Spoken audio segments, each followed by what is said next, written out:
Hi, kamusta kayong lahat?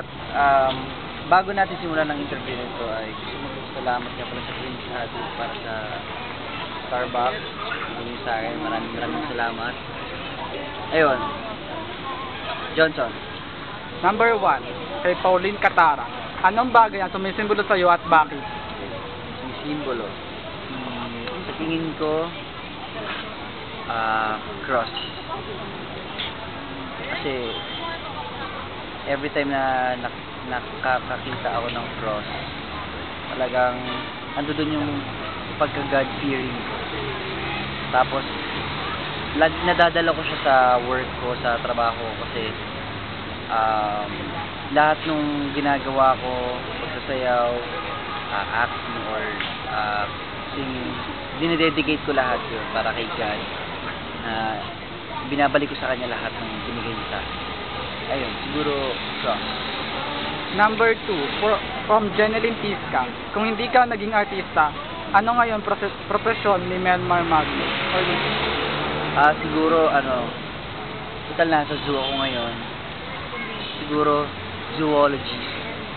Tas ito yung una kong Alam mo, alaga. Ayan, una kong alaga.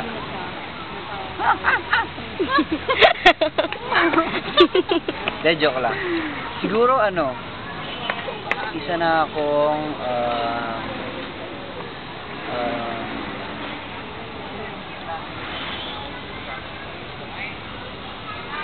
artista, di ba? Boksingero, wrestler. Hindi. Hindi, siguro ako. Tawag dito. Sa mahusay na chef na cook. Diba? Kasi total HRM ang course ko. Ayun, siguro ganun. Number 3 question, from Marian Cuarto. What is the most effective you got from Apan and the most memorable experience from Apan? Don't like. Galing kay Marian, di ba? Alam mo yan, Marian. May picture pa sa gitna, ha? Ayun.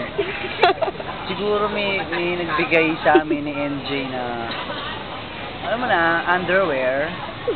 Tapos, ang malupit doon, may picture pa sa gitna.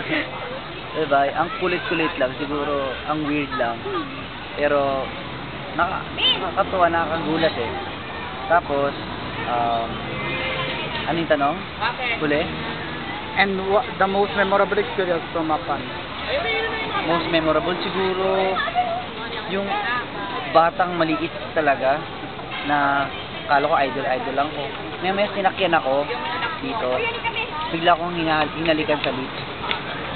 Oo. Yun. Yung mall show namin.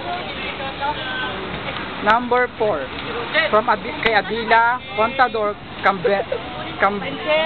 Cabelaan. If ever na maging girl ka, sino sa accelerated member ang gusto mong maging BF?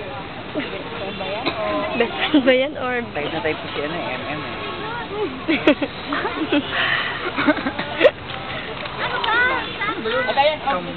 Hindi, joke lang. Hindi. Sino ba? Anisa Cambela. Hirap na gawa ko. Bakit ganun yung tanong? Issue yan, ha? Bakit? If ever lang naman yan. Si MJ, ganun din eh. Parang walang pinagkait eh. Sino ba? Ano ko na? Si Aki, para hindi ako nababoard. Makulit kausap. Number 5, from Anisa Cambelan. Sa grupo nyo sa Accelerate, kanino ka mas close bukod kay MJ at bakit? Don't lie to me. Yes or no? Yes or no? Yes or no? Ano lang, ha? Hindi ko paano. Yes or no? Don't lie to me, mukha akong liar. Liar. Pinaka-close ko kasi talaga si Kiko. Oo, kasi ewan ko. Kanya-kanya kami dun eh. Trip eh. Sila Caleb yan. Scooter, sa Alfie, kami nila Kiko. Parang pinag-uusapan natin. Kamusta kami lagi magkakausap nila MJ? Ayun, close kami. Kasi tsaka si Kiko yung una namin naging close. Accelerate. Una kami kumain. Okay na. Na, ayan, maraming salamat sa lahat ng mga nagtanong. Ay sana naman nagustuhan niyo naman yung mga sagot. At, ayun, see you next time.